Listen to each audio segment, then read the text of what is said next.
The Hague, Netherlands. Russia came under fire Thursday, accused of organizing an obscene masquerade by bringing a group of Syrians to the OPCW to back claims that there was no chemical attack on Douma. The group, including a young boy named Hassan Diab, testified to members of the global chemical arms watchdog in The Hague that the April 7 incident in the town had been staged.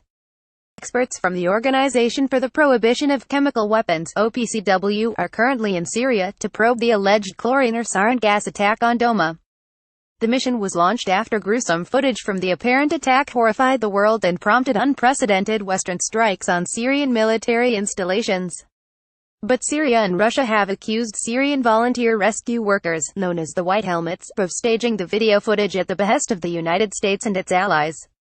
In a mounting propaganda campaign, Hassan, who is seen in the footage being hosed down and shivering, told a press conference in a hotel in The Hague that he didn't know why people began pouring water on him in the hospital. He was among a dozen people presented as victims or doctors or hospital workers, who all told similar stories, that someone had shouted out chemical weapons as hospital staff were treating injured people from a missile bombardment and panic spread. Unknown people started creating chaos and pouring water on people. We were specialists and we could see there were no symptoms of the use of chemical weapons, said physician Khalil, who said he was on duty in the emergency care unit.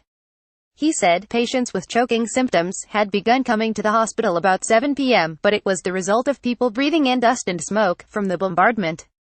Everyone was treated and sent home, Khalil added, denying reports from the Syrian American Medical Society (SAMS) and the White Helmets, who jointly said dozens of people had died.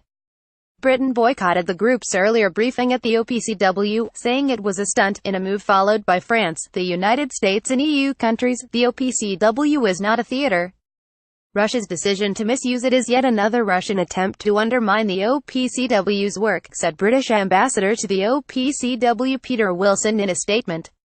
French Ambassador Philippe Lalliot also denounced the briefing as an obscene masquerade. This masquerade only betrays the huge nervousness of those who organized it and who have the most to fear from the OPCW investigation. Lalliot said, "No one is fooled.